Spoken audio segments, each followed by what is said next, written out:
Why does the Bible tell us that open rebuke is better than secret love?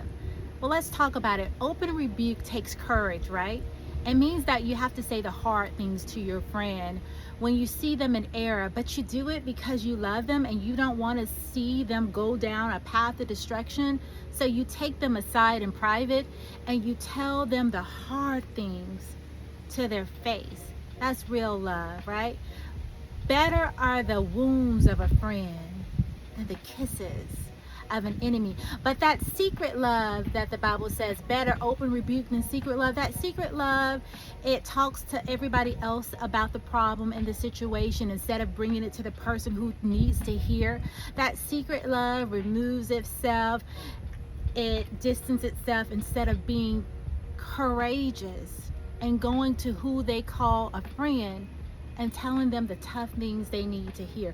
That's a secret love. It just removes itself. It pretends it doesn't see. It doesn't acknowledge the pain of having to go to that person and tell them the truth to their face.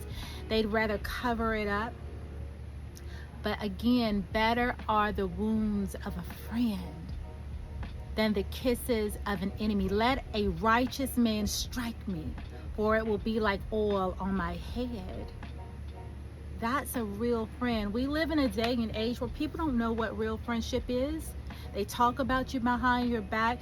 They see an issue, and instead of confronting it, they'd rather pretend and talk about it behind closed doors unknowingly to the person who really needs to hear it. If you really love that person, you'd be able to say the hard things that nobody wants to say. Do you know how often I've had to say hard things that I really didn't want to say because I'm like, I don't want to ruin this relationship, but it was better to say it to them than behind their back. How can we grow from secret love?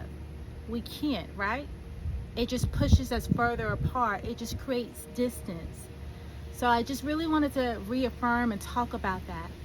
Open rebuke. That doesn't mean going on a platform. It doesn't mean rebuking somebody in front of everybody. No, open rebuke just means going to that person, confronting difficult topics, things you might not want to deal with, but you say it to that person. You discuss your grievances. If someone's hurt you, they've wronged you, you have the boldness and courage to go to that person.